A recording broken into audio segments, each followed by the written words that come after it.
తాకట్టులో ఉన్న బంగారాన్ని విడిపించి ఆ రోజున్న మార్కెట్ ధర కట్టి మిగిలిన డబ్బును మీకు అందిస్తుంది ఎస్వీఎస్ గోల్డ్.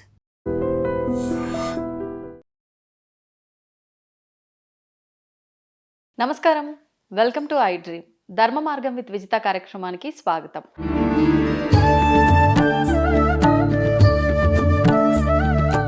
ప్రస్తుతం మనతో పాటు ఉన్నారు ప్రముఖ ఆధ్యాత్మికవేత్త శ్రీమతి బట్టిప్రోలు విజయలక్ష్మి గారు. ఇప్పుడు అమ్మతో మాట్లాడి మరిన్ని విషయాలు తెలుసుకుందాం.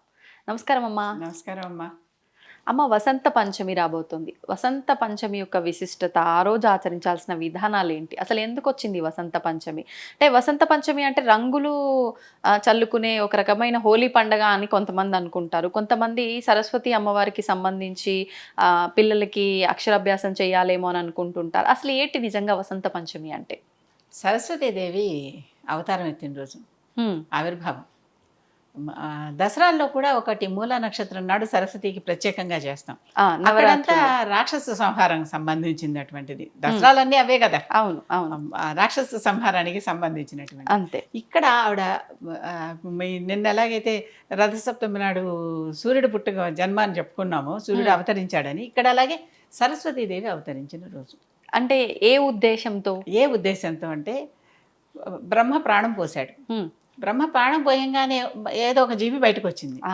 దానికి ఎంతో ఇంత బుద్ధి ఉండాలిగా. అంతేగా, లేకపోతే అది ఎలా బతుకుతుంది ఇక్కడ? అవును, చీమని నలిపేసినట్టు నలిపేరు. ప్రాణంతో పాటు ప్రజ్ఞ కూడా ఇస్తే ఈ రెండు కలిసి బతుకుతుంది జీవి. కనుక ఈ రెండింటిని జత చేసి ప్రాణంతో పాటు ప్రజ్ఞనిచ్చి బయటకు వదిలాడు. కనుక ఆ ప్రజ్ఞా స్వరూపమే ఈవిడ. అందుకనే ఆయన ప్రాణం పోశాడు, ఈవిడ ప్రజ్ఞనిచ్చింది. ఇవి రెండు ఉంటే ఏ జీవైనా హ్యాపీగా బతికేస్తాడు. ప్రజ్ఞ అంటే ఒక రకంగా జ్ఞానం, జ్ఞానం, తెలివితేటలు. మరి ఇప్పుడు ఆల్రెడీ అందుకే ఆవిడ జ్ఞాన సరస్వతి అనే పేరు కూడా ఆవిడకుంది. అవును, అంటే జ్ఞానం ఇచ్చి మనని మన పనులు మనం చేసుకోమని, బుద్ధితో మెసులుకోమని పంపిస్తే అందరూ బుద్ధి లేని పనులే ఎక్కువగా చేస్తున్నారు. మరి ఈ రోజు ఏం చేయాలి కూడా? ఒక చిన్న ఉదాహరణ చెప్తా, ఇక్కడ ఈ మాట వచ్చింది కనుక. అదే, ఒకసారి బాగా నా కొలీగే వేరే కొలీగ్ పిచ్చి పనులు చేస్తూ ఉంటే కంప్లైంట్ చేయడానికి వెళ్తే, వాడికి బుద్ధి ఉండి తెలివిగా ఆ పని చేసుకుంటున్నాడు, నీకు బుద్ధి లేక నువ్వు అలాగ డబ్బులు సంపాదించుకోలేకపోతున్నావు అన్నారు ఒకళ్ళు, పై వాళ్ళే. ఓకే, సపోర్ట్ చేశారు బుద్ధి లేని పనిని. అర్థమైంది? అర్థమైంది. ఇప్పుడు ఎవరికి బుద్ధి లేదు? చెప్పే వాళ్ళకి బుద్ధి లేదు, ఆ తప్పు చేసే వాళ్ళకి, సపోర్ట్ చేసే వాళ్ళకి, ఈ కంప్లైంట్ చేసేవాడికి బుద్ధి లేదు. ఎందుకని అలాంటి వాళ్ళకి ఆ కంప్లైంట్ బుర్ర ఉందని వీళ్ళు పోయి కంప్లైంట్ ఇచ్చే కంప్లైంట్ ఎవరి లాంటి వాళ్ళకి ఇవ్వాలి? దీనికి పరిష్కారం దొరికే చోట ఇవ్వాలి. కరెక్ట్ కదా. కొంపదీసి మీరు కాదు కదా కంప్లైంట్ ఇచ్చింది. నెబ్బే నేను అలా చెయ్యనుగా, నాకు బాగా తెలుసు ఎవరితో ఏం చెయ్యాలనేది నాకు తెలుసు. చాలా జాగ్రత్తగానే ఉంటా ఆ విషయంలో. అందుకనే చక్కగా అంతా ఇంతవరకు జయించి విజయలక్ష్మిగా బయటకు వచ్చా. విజయలక్ష్మిగా లోపలికి వెళ్ళి విజయలక్ష్మిగా బయటకు వచ్చా. మరి అందరూ విజయలక్ష్మి గారిలా విజయంగా ఉండాలంటే ఈ దేవుడు ఇచ్చిన వాటిని వాడుకోవటమే. దేవుడు ఇచ్చాడుగా, మధ్యలో దానిని పెంచుకోవటానికి వీలైనంత చదువుని కూడా ఇచ్చాడుగా. చదువుకుంటున్నాం కదా. చదువుకున్నది కేవలం మార్కుల కోసమే కాకుండా అనే మాట వాడాను ఒకసారి. అలా మార్కుల కోసం కాకుండా దానిని మన జీవితంలో, ఇప్పుడు నేను లెక్కల టీచర్ని కనుక లెక్కల్లో చెప్తాను ఒక మాట, ఒక విషయం. ఒక లెక్క అంతా చేస్తే 5 మార్క్స్ వచ్చేసాయమ్మా, చాలా అద్భుతం, వెరీ గుడ్, ర్యాంక్ కూడా వచ్చింది కింద, వెరీ గుడ్ అన్నారు. 5కి 5 లెక్కలు మార్క్ వస్తే లాభం ఏంటి? ఈ 5కి 5ని నువ్వు జీవితంలో, సపోజ్ ఇది ఎడిషన్ అనుకుందాం, ఫస్ట్ ప్రక్రియ కనుక చెప్తున్నా, ఈ ఎడిషన్ ని బయట కూడా వాడు ఒకడు 5 రూపాయలు ఇంకోటి 10 రూపాయలు ఇస్తే 2 కలిపితే 15 అని చెప్పుకోగలిగితేనే కదా వాడికి పనికొచ్చేది. అంతేగా. అవును, ఒకటి 30 పావలా ఇచ్చాడు, ఇంకోటి పావలా ఇచ్చాడు, 2 కలిపితే రూపాయి అని చెప్పుకోగలిగితేనే కదా మనకు ఆ జ్ఞానం పనికొచ్చింది. అవును. కనుక చదువుకుని వదిలేయటం కాదు, ఆ చదువుని జీవితంలో మనం వాడుకోవాలి కూడాను. వాడుకొని చదివేందుకు? ఈ మధ్య ఇది జరగట్లేదు కాబట్టి పెద్దవాళ్ళు అంటారు, చదివినోడు కన్నా చాకలోడే మేలురా అని చెప్పి. వాడు తనకు వచ్చినటువంటి ప్రజ్ఞని వాడుకుంటున్నాడు. అక్కడ మనం గౌరవించాలి అక్కడ ఆ ప్రజ్ఞని. అవును, ఎక్కడ ప్రజ్ఞ ఉంటే అక్కడ నమస్కరించవలసిందే. అది ఎవరనేది అనవసరం. అవును, ఆ ప్రజ్ఞ ఉన్న వాళ్ళే. ప్రాణం లేకపోతే ఎలాగో అది బయటే పారేస్తాం అనుకోండి, అది మనం వాడం. అవునా? ప్రజ్ఞ లేని వాడికి వాడి, అందుకనే రవికాంచన చోట కవికాంచునని సూర్యుడు పడని చోట కూడా కవి వెళ్తే ప్రజ్ఞతో రాణించేస్తాట, అక్కడ వెలిగిపోతాట. ఓహో, కదా, ఆ సభలో వెలిగిపోతాడు అంతే. ఎందుకంటే ప్రజ్ఞ ఉంది. అవును. కనుక ఆ ప్రజ్ఞ ఎక్కడ ఉంటే అక్కడ అది సరస్వతీదేవి. మరి అంటే ఈ ప్రజ్ఞ రావాలంటే ఈ రోజుని ఎలా ఉపయోగించుకోవచ్చు అంటారు? ఈ రోజున అమ్మవారి ధ్యానాలు చేయటం, అమ్మవారికి నమస్కరించుకోవటం, ఆవిడ స్తోత్రాలు చదువుకోవటం, ఆవిడ కవచం, సరస్వతి కవచం ఆవిడ మనని కవచంలాగా రక్షిస్తుందట. నిజంగానే ఇందాక వచ్చిన సన్నివేశం ఉందే, ఒకళ్ళ మీద ఒకళ్ళ కంప్లైంట్ చెప్పుకునే సన్నివేశం, మన మీదకి బాణం రాకుండా ఉంటే సరస్వతి కవచం చదువుకుంటే అప్పుడు అమ్మవారు వాగ్వాదిని రూపంలో మన నాలుక మీద ఉండి మనకి పలికిస్తుంది. ఏం పలకాలో అదే పలికిస్తుంది. అంటే హ్యాండిల్ చేసుకోవచ్చు సిచ్యువేషన్ని మనకు తగ్గట్టు. ఇట్లాంటి సిచ్యుయేషన్ని అమ్మవారి కరుణ మన మీద ఉంటే మనకి అది పనిచేస్తుంది. వాగ్వాదిన్యై నమః అనే మాట చదువుకోవచ్చు, ఆ మంత్రం చెప్పుకుంటూ వెళ్ళొచ్చు, ఆ నామం చెప్పుకుంటూ వెళ్ళొచ్చు.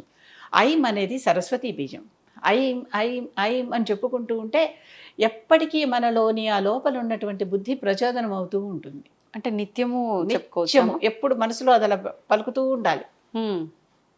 పెదాలతో పలకలేని ప్రతిసారి మాట్లాడుకుంటుంటే వీడెవరు పిచ్చాడు, వాడు మాట్లాడుకుంటున్నాడు అనుకుంటారు పక్క వాళ్ళు. అవును, ఏ పని చేస్తూ అయినా మనసులో స్మరించుకోవచ్చు. మనసులో చేసుకుంటూ ఉంటే మన బుద్ధి ఎప్పటికప్పుడు ఉత్తేజితం అవుతూ ఉంటుంది. అక్కడికప్పుడు ఏం పని కావాలో ఆ పని చేస్తాం, అక్కడ ఏం పదం వాడాలో ఆ పదం వాడతాం, ఎవరితో మాట్లాడాలి ఎవరితో మాట్లాడద్దు అనేది కూడా చేస్తాం. అవన్నీ జరుగుతాయి. కనుక సరస్వతీదేవికి అంత ముఖ్యం. మనలోని ప్రజ్ఞా రూపంలోనే ఉన్నటువంటి, మనందరిలో ఉన్నటువంటి సరస్వతి, వాక్కులో ఉన్నటువంటి సరస్వతి. అందుకనే ఆవిడకి గీర్వాణి అని, వాగ్దేవి అని ఇవన్నీ పేర్లు. జ్ఞానాన్ని ఇస్తుంది కనుక జ్ఞాన సరస్వతి. ఈవిడ ఎంత జ్ఞానం కలదంటే లలితాదేవికి ఈవిడ మంత్రి. ఈవిడ జ్ఞానాన్ని, ఈవిడ బుద్ధిని గుర్తించి లలితాదేవి తన రాజముద్రికని ఆవిడకిచ్చి మంత్రిగా చేసింది. మంత్రిని ఈవిడ. ఈ మంత్రినిగా ఉన్న రూపాన్ని శ్యామల అన్నారు. సరస్వతికి ఎన్ని రూపాలు? నీలశ్యామల, లఘుశ్యామల, రాజశ్యామల, మాతంగి, మాతంగి, సరస్వతి, నీల సరస్వతి, జ్ఞాన సరస్వతి, ఇన్ని రూపాల్లో ఆవిడ ఉంటుంది. మామూలుగా మాతంగి రూపంలో నల్లగా ఉన్న, సరస్వతి రూపంలో తెల్లగా ఉంటుంది. అవును, అంటే తెల్లగా ఉన్నా నల్లగా ఉన్నా జ్ఞానం జ్ఞానమే. అవును, జ్ఞానం జ్ఞానమే. కనుక ఒక రూపంలో అలా ఉంటుంది, ఒక రూపంలో ఇలా ఉంటుంది. ఆవిడ చేతిలో ఎప్పుడు వీణ ఉంటుంది. ఈ వీణ మీద పైన ఒక 4 తీగలు, కింద ఒక 3 తీగలు ఉంటాయి. ఇదేమో తాళం వేయటానికి, ఇవేమో ఇవి త్రికరణాలు, ఇవి 4 ఇవి త్రిగుణాలు, ఇవేమో 4 మన లక్షణాలు. వీటితో మనం ఆవిడ అవన్నీ కంట్రోల్ చేస్తూ ఉంటుంది. వాటిల్ని కంట్రోల్ చేసి మన లోపల ఉన్నటువంటి లక్షణాలన్నింటినీ ఆవిడ చక్కగా ఎప్పటికప్పుడు ఉద్దీపన అయ్యేలాగా చేస్తుంది. అంటే ఎప్పటికప్పుడు రీఫర్బిష్ అయ్యేలాగా చేస్తూ ఉంటుంది. చేసి అటువంటి గుణాలను ఇస్తుంది. అటువంటి శ్యామలాదేవి ఎవరికొద్దు? ఈ మధ్య రాజశ్యామల చాలా ప్రచారంలోకి వచ్చేసింది. సీఎంలు కావాలంటే రాజశ్యామల యాగం చేసేస్తే అయిపోతారు అని. సీఎంలు కావాలంటే కాదు, మనకి ఏ పదవి కావాలన్నా శ్యామలాదేవి అనుగ్రహం, రాజశ్యామలాదేవి అనుగ్రహం ఉంటే అవుతుంది. కానీ మనం అంత త్రికరణంగా చేయాలి. మరి చేసిన వాళ్ళందరూ సీఎంలు అయిపోయారా? కాలేదుగా. కాలేదు. చాలా కనీసం 7-8 మంది 10 మంది చేసి ఉంటారు, ఎవరో ఒకడే అవుతాడు. అంటే ఏంటి? వాళ్ళ దాంట్లో ఏదో లోపం ఉంది. వాళ్ళకి ఆ యోగం లేదు. యోగం లేకపోతే ఏది కలగదు కదా ఎప్పటికైనా. ఆ యోగం లేదు, లేదా వాళ్ళ ప్రయత్నంలోనే లోపం ఏదో ఉంది. ఇలాంటివన్నీ. కనుక లఘుశ్యామల ఈవిడ అమ్మవారి దగ్గర ఒక పరిచారికలాగా ఉంటుంది. ఈ లఘుశ్యామల చదువుకుంటూ ఉంటే మంత్రం మనకి ఇంటర్నెట్లో దొరికేస్తున్నాయి ఈ మధ్యన. ఏది కాగితం మీద రాసి సరస్వతి దేవాలయానికి వెళ్ళి అమ్మవారి పాదాల దగ్గర కాగితం పెట్టి మళ్ళీ తీసుకోండి, పూజారి పెట్టమంటే పెట్టిస్తాడు కదా, ఆ మంత్రం ఉపదేశం వచ్చినట్టుగా భావించి, లేకపోతే ఏ గురువైనా ఇస్తే తీసుకోండి, తీసుకుని ఆ మంత్రం చేసుకుంటే చిన్న చిన్న పనులకు మనకి ఆ ఇబ్బందులు వచ్చేటటువంటి చిన్న చిన్న పనులు ఉంటాయి. అవును, మళ్ళీ అది కూడా ఇప్పుడు శ్రద్ధాభక్తి లేదా ఏది రాదు. ఆ శ్రద్ధాభక్తితో ఈ మంత్రాలు చేసుకుంటూ ఉంటే మనకి ఏ పనులు కావాలన్నా అవుతాయి.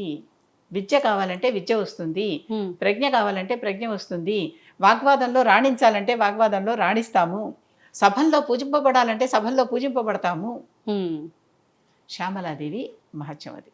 Okay okay. అందుకే ఇప్పుడు ఈ శ్యామలా నవరాత్రులని వసంత పంచమికి అటు ఇటు కలిపి మొత్తం 9 రోజులు పాడ్యమి నుంచి నవమి దాకా చేసుకుంటాం. అవును. శ్యామలా నవరాత్రులు గుప్త నవరాత్రులు అనేవారు. అందరూ చేసుకునేవారు కాదు. కేవలం ఆ దేవతను అందరికీ పదవులు అక్కర్లేదుగా. అవును. కనుక ఆ దేవతను ఆరాధించేటటువంటి అతి కొద్ది మంది మాత్రమే చేసుకునేవాళ్ళు.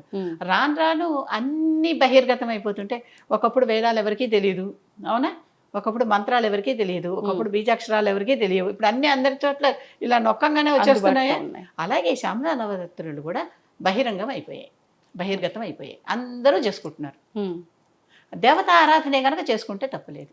అదే క్షుద్ర మార్గాల్లో చేసుకుంటేనో తాంత్రిక మార్గాల్లో చేసుకుంటేనో తెలియని చోటికి వేలు పెట్టి దాంట్లో వేలు పెట్టాక వేలు ఇరిగిపోయిందంటే ఎట్లా? కనుక అటువంటి మార్గాలు బాగా తెలుసుంటే దిగండి, తెలుసున్న వాళ్ళతో దిగండి, లేకపోతే వెళ్ళొద్దు.